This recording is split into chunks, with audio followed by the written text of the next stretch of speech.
What's up, you guys? It's Two Bricks, and I have a whole new batch of ships to show you from my Microfleet series.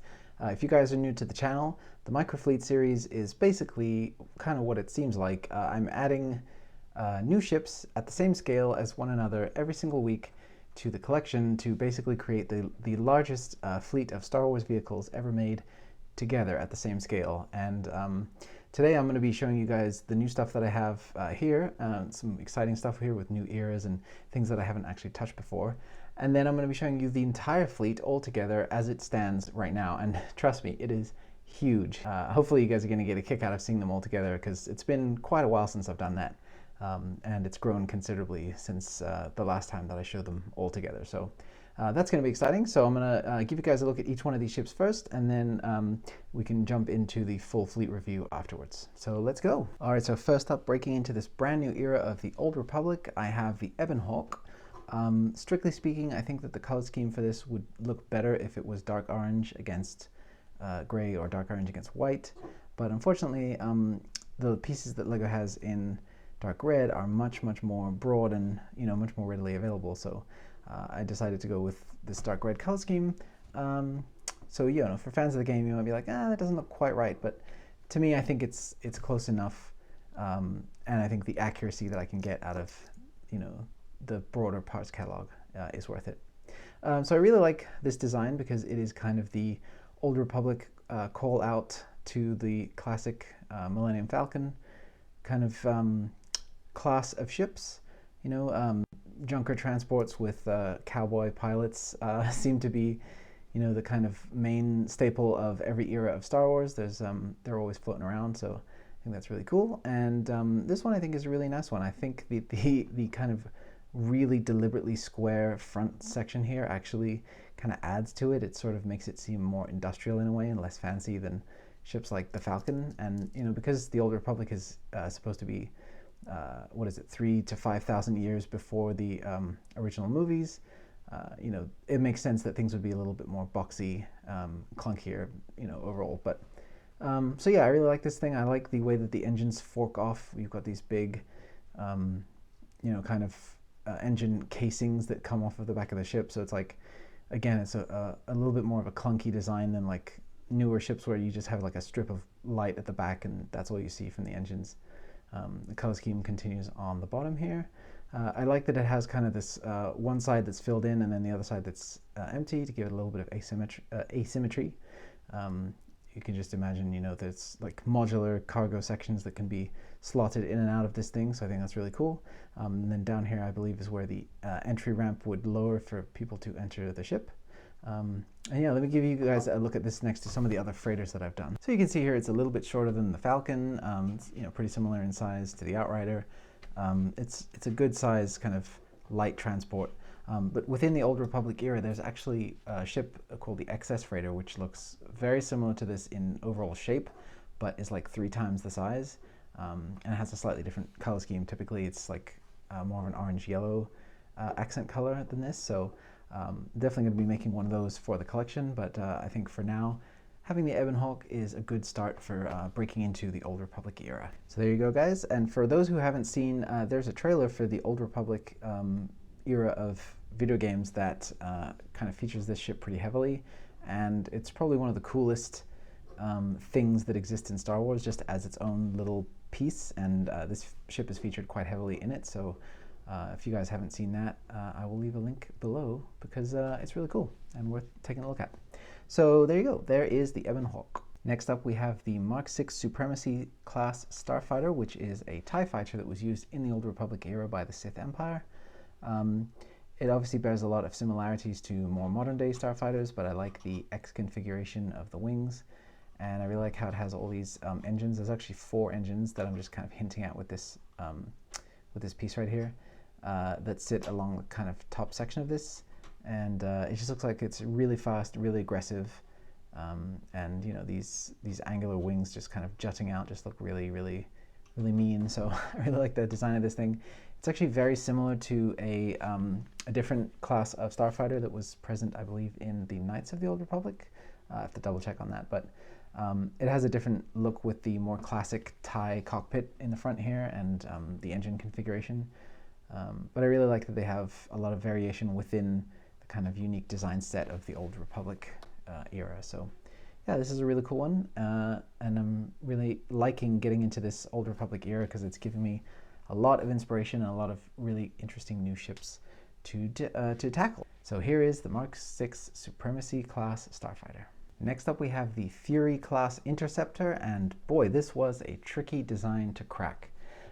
Again, staying with the Old Republic era, this is actually a Corvette class of ship. It's almost a capital ship, and I actually had no idea. I had the official Lego set of this, which is about I don't know, about maybe this much longer than the model that I have. It's a little bit less accurate in certain ways, but yeah, when I first got that ship, I hadn't played any Old Republic stuff, or I wasn't familiar with it, and I had no idea how gigantic this thing was. I thought it was bigger than a single-man starfighter, but I mean, this thing is about as big as the Tantive 4, for example, which absolutely just blows my mind. This cockpit right here, we're so used to that being a TIE cockpit out of which a single pilot would look, but you know, this is a gigantic area right here. I mean, it's a huge window that several people can stand in there and look out of this large deck area, so that's really interesting. I like that they're implying that sort of the Darth Vader TIE Advanced TIE Interceptor kind of took inspiration from this older class of really, really big ship, but just kind of scaled it down to be a fighter. So that's really cool. This has the opening wings, which you can actually show you guys on top and bottom. Just like in the Lego set, you can do that as well. And it gives it a really interesting, let me reframe a little bit. And it gives it a really interesting kind of look, very open and aggressive, and just sort of the way that it's splaying out, it almost gives it like a really action-oriented look to it, with just the dynamic different angles of all the different wings kind of opening up like that. I think that's really nice. I like that these areas are all kind of filled in the ship. It's not just like in the Lego set, it's all just kind of open space in there. But yeah, that's all kind of filled in with greebly details. It's very similar to a Star Destroyer in that way, like how Star Destroyers typically have the top and bottom surface, and then in the middle there's like a little trench filled with greebly details. There's a couple of really nice big laser cannons off to the side here. And then, you know, the interior of this thing, obviously if you play the game you can explore the inside of it, but it's fully decked out with tons of rooms and corridors and all that stuff, as you would expect from a huge ship like this. But yeah, I think this one was such a surprise to me when I started looking at how big it was actually going to be.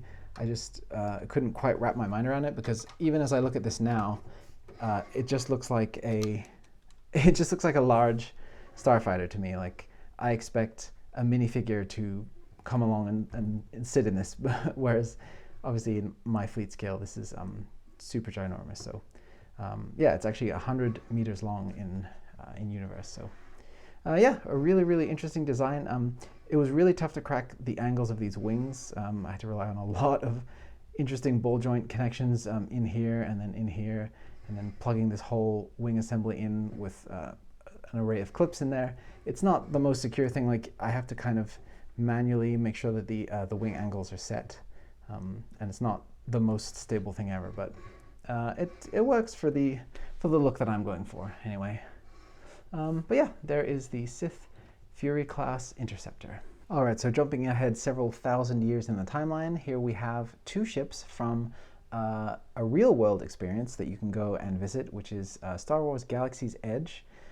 These are two unique designs that are present full scale that you can see at the theme park at Walt Disney. And yeah, I really like both of these.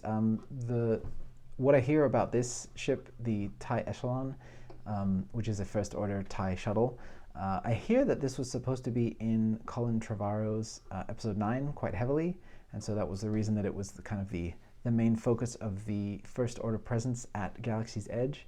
But then obviously the whole thing happened with Trevorrow and his version being scrapped, and J.J. Abrams being brought on to write his own version of Episode 9, and so this might be the only thing that officially remains of his version, at least in a physical sense. But yeah, if you go to Galaxy's Edge, this thing is really cool. You can see this boarding ramp opens up down here, and Kylo Ren and his people will come out and do a little show for the audience. So that's a lot of fun. And then on this side we have the ITS transport, which is soon to be a official Lego set as well for minifigures. It has a very kind of scaled down Tantive or Tantive V4 look to it. Very reminiscent of those kind of designs. This whole section here is sort of a ramp that opens, kind of folds down, and then you enter into this and you take off and you go on your adventure for Rise of the Resistance. And so, you know, this is a kind of, it's almost like this is a part of the line, essentially, before you truly do get onto the ride, but it's just part of the kind of narrative building of that whole thing. So yeah, I think this one's a really fun little kind of squat transport. It's very cute in a way. I think this one is, my representation of it is probably just a little too wide. It's the right length, but I think it's a little bit too stubby.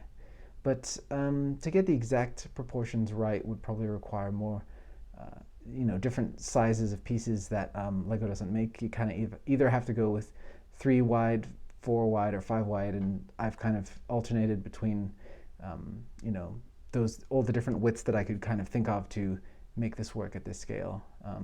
But yeah, this was a really fun little, I really liked the design of it when I saw it in person, or at least I saw the model of it that they unveiled when they were kind of doing a lot of the press for Galaxy's Edge. And then I really was surprised and happy to see that we're getting a Lego set of it, because we're getting some cool Galaxy's Edge exclusive characters with that one too. So that is pretty awesome. So here are my new additions from the theme parks. The first ones to make it into the Microfleet series: the TIE Echelon and the ITS Resistance Transport. And just really quick, I wanted to show you guys with this one, there is a little bit of a unique design element to it in the fact that it's basically all held together by these 3 long bars right here, and then everything just clips into that like so. And so the body just relies on essentially bars on the side to keep all the wings and all that stuff together, and then minifig hands to fill out the back proportions, and then these roller skate pieces which are plugged into the studs of this bracket piece, which is a technique I never did before, and I was really happy to see that that worked to represent these big engines that stick out of the back of this. So yeah, there's the TIE Echelon. Next up we have another kind of unique one, which is from the Freemaker Adventures. This is another set that we got, or another ship that we got a set of from Lego, but I was kind of confused because the Freemaker Adventures is a uniquely Lego thing. Like, Lego designed all of the vehicles in this, and so it was strange to me that the set that we got didn't really match with the on-screen appearance of this ship that much. And I just found that odd, because I assumed that they would design the sets first and then put them into the show, but that didn't seem to be how this went. But yeah, this has the opening up the wings that you see in the show. It has the separating front module right here, where this whole section in the show comes off, and the Freemakers can go on more kind of scouting type missions with the front section. These are engines in here, and this is like a docking ring for the attachment to the back of the ship. The whole kind of side gun portion right here has a little window in here, a little kind of cockpit almost, where a gunner will sit, and this entire section will rotate up and down. And I think it can almost do a full 360 to do kind of rear defense on that. So that's really fun. I like the wide kind of windows that run all the way down the front of this thing. And then when you plug it into the back section here, I think it has actually a pretty nice look overall. When I first saw the Freemaker Adventures and they unveiled this ship, I was initially not really that interested in, you know, what I knew would be a very young kid-centered Lego show, but I actually wound up really enjoying it. I thought it was a fun little kind of parody. It had a lot of interesting little winks and nods to the original movies. And then the final functionality that I didn't show you yet is that this is a scrapper ship, so it can scoop up, you know, basically space scrap.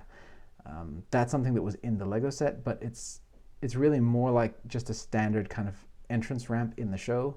and then I think they kind of turned that into this scooping action for the actual set. So I decided to include that because I think that's a fun use of that thing. But yeah, this is the Star Scavenger, home to the Freemaker crew, and there's not really too much more to say about it. I think it is an interesting addition to the canon, even though it's sort of soft canon, I guess. It's like, you can consider it to be canon if you want to, but it's very silly and the style is very different from regular Star Wars. But yeah, I think this one's a really nice one. Oh, and also I forgot to mention, these are actually supposed to be additional engines back here, and you have these nice big 3 configuration of engines back here, so I think that's a nice look.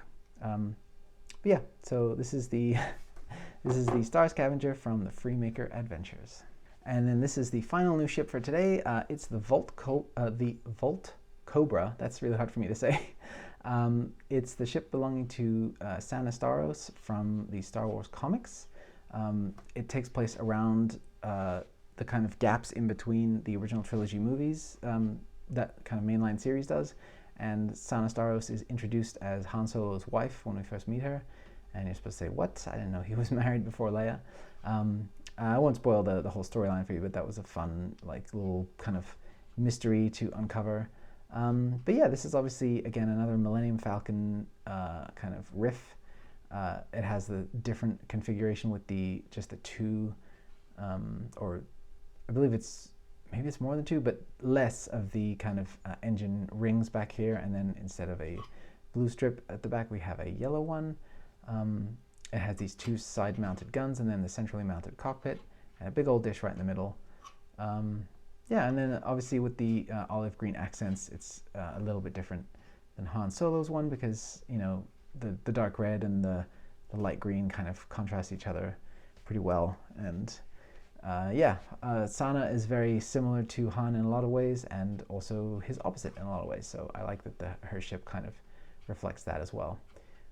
This is a really cool one, and really a big challenge to try to translate this one, because the scale is really not well determined in the comics. You see it alongside the Falcon a couple of times. You see characters going in and out of it. It looks different in different panels. From issue to issue, it looks different. So there's a lot of speculating that I had to do to kind of fill in the design, and I don't think there's any actual official stats as to how large it's supposed to be. So I just had to kind of guess. Like a lot of these more recent ships, now that we're out of the kind of official era, there's a lot less information available for those, so you have to do a little bit more using your imagination for that. But yeah, I think this is a fun one, and I'm really happy to have it as part of the fleet. All right, you guys, so let's take a look at the entire fleet, and I gotta tell you, it really does bring me a lot of joy to see all these ships together in one place. And something I think is really cool is that finally I have something that is to the left of these Episode 1 era ships, because for the longest time the Episode 1 stuff was dominated by this droid dropship right here, which you can see obviously is gigantic, and that was the most kind of the earliest thing that I had in the fleet, and so I would always kind of put it at the beginning, and I would just have this big empty space with the wings dominating over there with absolutely nothing on that side of it. So now we have the Old Republic, which I'm going to start to flesh out that era, and we're going to start to work our way this way in the timeline. So that's really cool. So obviously up here we have the first ship we ever see in Star Wars, if you're watching the movies in canonical order, the Republic frigate. And then we'll just go back down here, and these are obviously the ones that we just took a look at from the Old Republic era.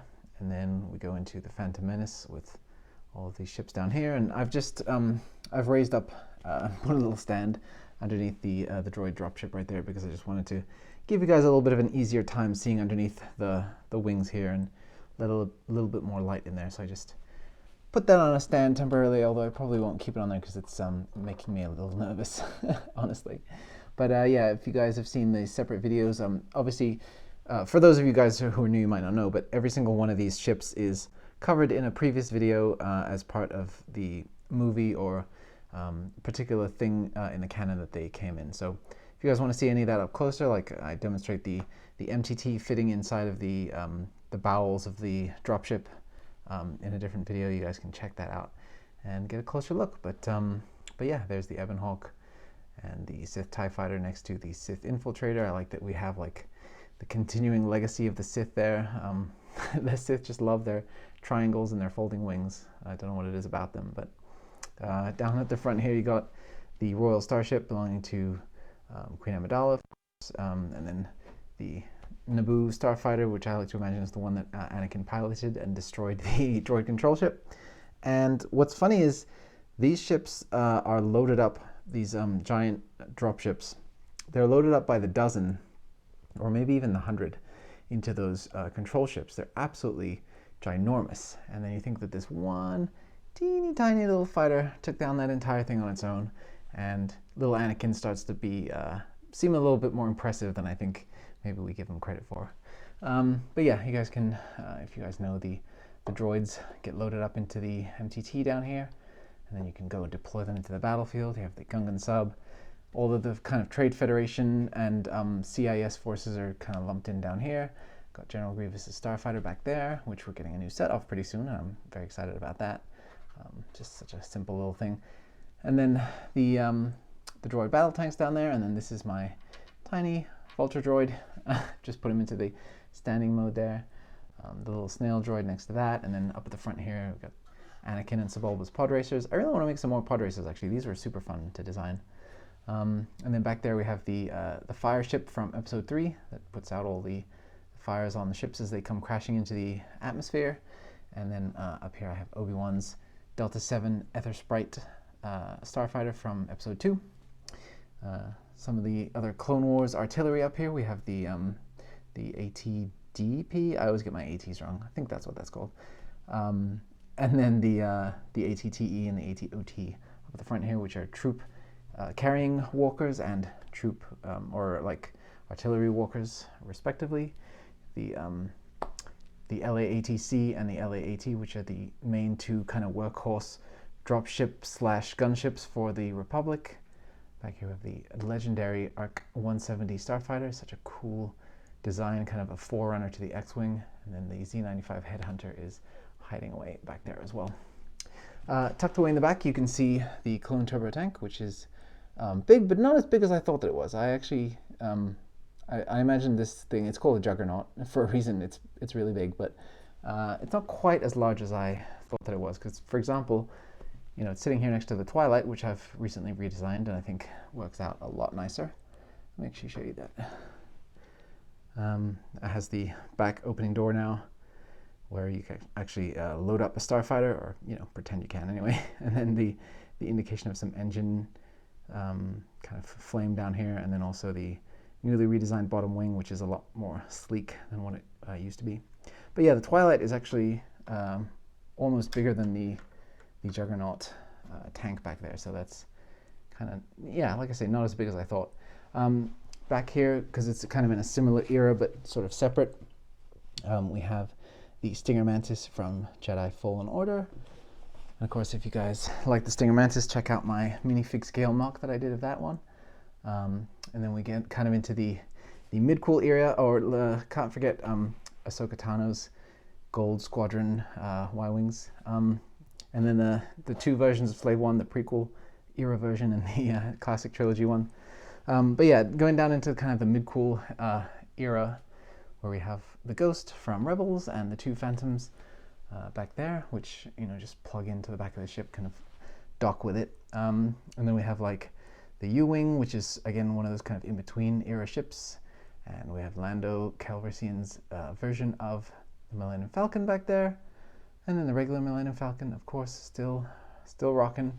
I'm actually trying out a new dish piece to see if I like that. I'm using one of these relatively new, I think they're called inkwell pieces, but it's basically just a modified stud with a bar sticking out of the back. But I don't know, I like the shape of the front of that with the tiny little pinhole in there. Kind of gives it a little bit more of a satellite dish look. I got that idea when I used one of those for the Vault Cobra back here, so that was cool.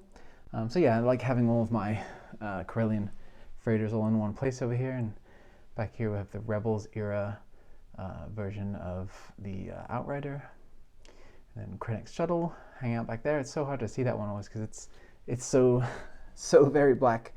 Let me just move it where it's in silhouette a little bit more against the white of my wall back there. But yeah, then continuing to move down, we have obviously Princess Leia's legendary blockade runner, the Tantive V4. I thought it was so cool how in episode 9 that was just looming over the entire like rebel base. Like her, Carrie Fisher's presence was just sort of, you know, really, really noticeable, and it was so big in the room that it literally takes up the whole room, like her absence from the franchise. So I thought that was a really nice touch.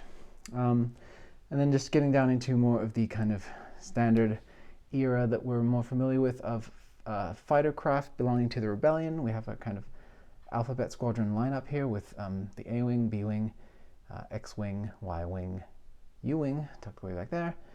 This is Luke Skywalker's Skyhopper, and then the Rebel Snowspeeder as well. So that kind of fleshes out the Rebellion. Down here we have Jabba's sail barge and the desert skiff. I wanted to see if I can make some of the skiffs from episode 9, but they're so small that it would essentially just be like a blue plate and a red plate representing each of the vehicles. So it's not really called for, I don't think. Awesome sandcrawler back here. Of course, I love this vehicle, and I loved seeing it in The Mandalorian. So that was nice to get a new canonical appearance of that. I slightly updated, you guys can probably see in the back here of my AT hauler, I slightly updated the design to include just some engine glow back there because I was watching Solo again now that it's streaming on Disney+. And I noticed that it has pretty prominent engine glow that's present back there, and I thought that was something that was missing from the design, so I included that. And then we have the Rogue One, what is that thing called? Theta class shuttle? The Rogue One turtle shuttle, essentially, back here with its cargo still ready to be dropped off. Here in the middle, we have the little cloud cars from Cloud City, and then tiny little Rogue One Imperial tank right there, transporting some cargo from Jeddah, I guess. And then if we move down here, we can see I have the classic AT-AT Walkers, which are looking smaller and smaller against the backdrop of all of my different fleet. I used to think when I was a kid that the AT-AT Walkers was so imposing and so gigantic and terrifying, and they look pretty itty-bitty actually compared to a lot of the other things I have going on. And then down here we have Vader's classic, I mean it's not exclusive Vader, but the classic shuttle. I really like this design, and I do want to kind of update it because this is one of the earliest ones that I did, and I feel like there's parts of it that I could probably do even a little bit more accurately, but we'll see about that. And then looming even larger over everything, I have, of course, the Rebel medical frigate back here. That's one that I was really, really sad that we didn't end up getting a Nebulon B. You know, they had the voting for the UCS competition, and the Nebulon B lost to this guy, to the LAAT, even though we've had many of those in the past, but whatever, I'm not going to be bitter about it. But I do want to see one of these available for people to purchase because it's such a classic, recognizable original trilogy vehicle. So I think what I'm going to do is redesign this to be a little bit more user-friendly, a little bit more clean in the design, and then probably end up making instructions for that. So stay tuned for that at a later date. So here we have the Freemaker Adventures ship, which kind of hops in and around this era of the original trilogy, so I decided to include it just sort of hanging around here. We have all the different TIEs, the TIE Advance, the regular, the TIE Bomber, / TIE Shuttle. The TIE Shuttle and the TIE Bomber are basically identical in my scale, so I could just consider it to be either one. Back here we have the Mining Guild TIE with the distinctive yellow color scheme, which was actually from Rebels. And then, of course, the epic, the awesome Razor Crest from The Mandalorian. Gosh, I love that ship. It's such a cool design. And then back here, hiding away a little bit, is the Rebel transport, the GR-75, ready to transport the cargo and fuel and troops of the Rebellion to where they need to be. And then that pretty much covers the kind of original trilogy era, and then we start to get into the area just before the sequel trilogy. So here we have all the different aces from Star Wars Resistance. Really, really love all of those guys. And I actually heavily redesigned the yellow ace because I think I mentioned in the previous video, I was not happy with how that looked. And I think it looks about 100 times better now. So it was almost a total redo of the design, and I think it's so much better. I really was not pleased with what I had before, and this one actually has a lot more functionality too. The wings are a lot more posable and stuff. So yeah, really happy with that. And then we have the quad jumper from Force Awakens, and then the newly unveiled ITS transport. And we have Leia's personal resistance transport right down there. So many transports for the resistance, and we have the shuttles here too that are from The Last Jedi. All the different iterations of X-Wing flown by Poe. The flame piece still hanging out in the back of the orange one. I think I'm just going to keep it there. I think it looks really cool. And then the updated Y-Wing for the sequel era. And we have the Star Fortress bomber right here, which the much maligned, much hated Star Fortress bomber, which I actually think is super cool. I really love this design, actually. And then this is the ship, the Libertine, which DJ and Rose and Finn steal to get back to the Rebel base. Kylo Ren's awesome, imposing command shuttle back there. Really, really happy with that one still. And then we have the Guerrilla Walkers, which are, of course, the kind of next step up from the classic AT-AT, and they're so ginormous and so imposing. I love those guys. And then here's the much more recent Walker from Episode 9. The I want to say that is called the UAT, Urban Assault Tripod, I think is the name of that. And then Kylo Ren's TIE Whisper, the TIE Whisper here with a slightly redesigned shorter wing setup, because somebody was commenting that they felt that the TIE Whisper was probably had a lot shorter of a wing configuration than the TIE Silencer, which is this one. And I think they were correct. So I went ahead and switched out the kind of slightly more stubby clip pieces for those wings. And it does help to separate them out a little bit more too, which I like. Then continuing down into the First Order / Final Order stuff right here, we have the regular Final Order, Special Forces TIE Fighter, Major Von Reg's unique TIE Interceptor back there, the TIE Dagger from Episode 9, the Knights of Ren's ship here, the Bestoon Legacy up here in the front, belonging to Ochi, who's a Sith occultist, and then the new TIE Echelon, the Episode 9 sort of vehicle, and then the last few Rebel adjacent vehicles here, we have the Lucky Lander, and here is the Ski Speeder from the finale of Episode 8, and then we have Lando's Treadable, which is just trundling around in the desert. And then finally, the teeny itty bitty Rose Tico's little Jungle X-Hopper back there. And that is, I believe, I hit everything in the fleet. Oh, I always forget this guy. He's hiding way up there. Obviously, you guys know from Rogue One, the awesome Hammerhead Corvette, also seen in Rebels. But yeah, such a great, epic and iconic moment, seeing that thing taking down the 2 Star Destroyers. How could I forget? Such an insult to Rogue One to leave that out. But yeah, there is the entire fleet. My goodness, this thing is growing. Wow. I have so many plans for bigger / mid-sized ships in this kind of range that I really want to do, because at the moment we have there's a mixture of really, really small stuff, really, really big stuff, and then a few things in between. And I want to really flesh out the in-between size things, because I think that kind of, it gives the fleet a little bit more variety, and I think that it definitely just improves the overall visuals of the fleet to have different sized things in between. Oh, and of course, how could I forget the Corvus back there? Oh my goodness. Of course, how could I forget the Corvus hiding back here? It's because I raised it up and it's above everything. That's why I forgot. The epic Battlefront 2 campaign hero ship, the Corvus. So there we go. Yeah, but I really love how many different things of Star Wars are represented here now. We have all the movies, all the animated shows. We have stuff from the comic books. We have stuff from the theme parks. We have stuff from several different eras of video game. And I just think this is such a great, fun collection, and such a kind of diverse representation of what it means to be a Star Wars fan today, because there's just so much goodness out there in the Star Wars universe that you can that you can get into. And I think no matter what era you're a fan of, no matter what your entry point was or what your favorite thing is, I just think there's always gonna be something about Star Wars that people are gonna have to love. So definitely gonna keep growing this fleet.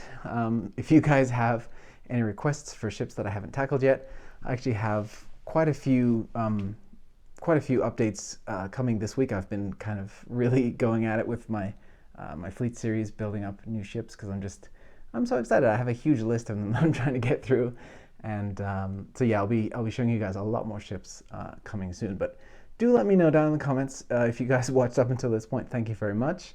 And yeah, I'm gonna get to work on the next video because I have more things to show you. So thank you guys again. I'll see you on the next one, and may the Force be with you.